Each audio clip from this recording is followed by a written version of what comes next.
खुदावंद यीशु मसीह के नाम में सबसे पहले आप सबकी सलामती हो। और हम एक ज़िम्मेदार पाकिस्तानी होते हुए अपने मेहमान जनाब मोहतरम डॉक्टर ज़ाकिर नाइक साहब को मुल्क पाकिस्तान में खुशामदीद कहते हैं और हम उनका शुक्रिया अदा करते हैं कि उनकी मौजूदगी से, उनके आने से और उनकी तकारीर से मसीही नौजवानों में, कौम में बाइबल मुक़द्दस का मुतालिया करने का रुझान बढ़ा है। लोग समझने और इसकी तफसील को जानने के लिए कॉल करते हैं, पूछ रहे हैं, और ये एक मुस्बत रुझान है। गो कुछ चंद लोग जो अदम मार्फत से खाली हैं, जो दीन मसीहत की बुनियाद से सही तौर से वाकिफ़ नहीं है, वो इन तकारीर से मुतासर भी होते होंगे।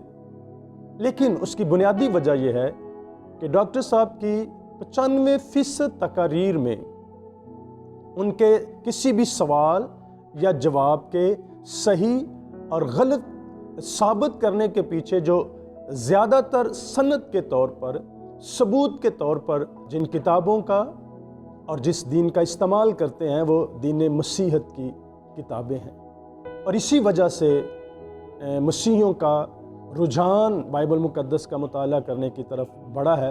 हालांकि पिछले दिनों उन्होंने अपनी एक तकरीर में ऐसे अल्फाज इस्तेमाल किए जो मैं समझता हूँ एक ज़ीरक इंसान, एक आलम, एक स्कॉलर जो किसी एक ख़ास दीन को पेश करने वाला आइकॉनिक शख्स हो, उसे ऐसे अल्फाज इस्तेमाल नहीं करने चाहिए थे जो उन्होंने कहा कि अगर कोई मर्द का बच्चा है तो वो सामने आए।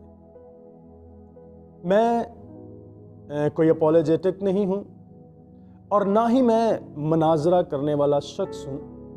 मैं सिर्फ़ एक तालिब इल्म हूँ जो दीगर मज़ाहिब में दिलचस्पी रखता हूँ और जो सबसे ज़्यादा जिसमें हम रहते हैं उसके लिए, और मेरी चंद बातें हैं जो वजाहत तलब हैं, जो मेरे इल्म में इजाफे के लिए, मेरी अक्ल और दानिश को बढ़ाने के लिए डॉक्टर साहब जब तक पाकिस्तान में मौजूद हैं अपनी किसी भी तकरीर में इनकी वजाहत दे सकते हैं। क्योंकि मैंने पहले जैसे कहा कि मैं कोई मनाजरा करने वाला, मैं कोई अपॉलोजेटिक नहीं हूँ। मैं सिर्फ़ अपने समझ के लिए चंद बातें हैं जिनकी वजाहत चाहता हूँ। उनमें से नंबर 1, दायरा इस्लाम में दाखिल होने के लिए जो कलमा है, जो दरवाज़ा है इस्लाम में दाखिल होने का, कुरान शरीफ में किस सूरत में ये तफसील के साथ और मुकम्मल लिखा हुआ मौजूद है। दूसरा,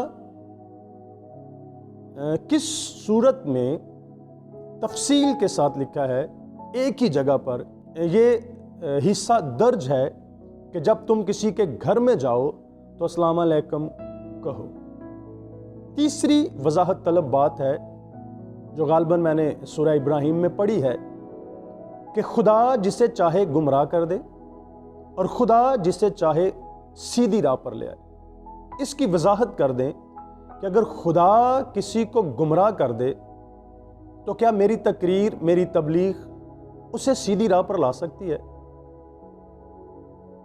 और चौथी बात जो वजाहत तलब है वो लिखा है कि किताबियों के साथ ना झगड़ो। किताबी कौन से हैं, किन के पास किताब है, किन को अहले किताब कहा जाता है, और ये जो कहा गया है कि किताबियों से ना झगड़ो, वो कौन लोग हैं।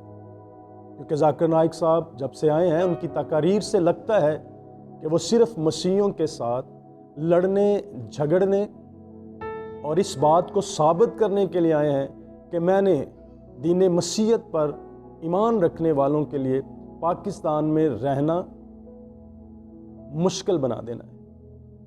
उनकी हर तकरीर के अंदर जो उनका गुस्सा और जो उनकी तकारीर से झलक रहा है, तो मुझे वो अपनी किसी भी तकरीर में इन 4 बातों की वजाहत कर दें। और मैं उनका मशकूर हूँ اور ہم پاکستان میں جب تک وہ ہیں ہم ان کی موجودگی کے لیے ان کا شکریہ ادا کرتے ہیں کہ یقیناً وہ ایک بہتر اور ایک مثبت سوچ معاشرے کو دے کر جائیں گے، جس سے معاشرے کے اندر ایک اکائی اور ایک بھائی چارہ پیدا ہو۔ شکریہ۔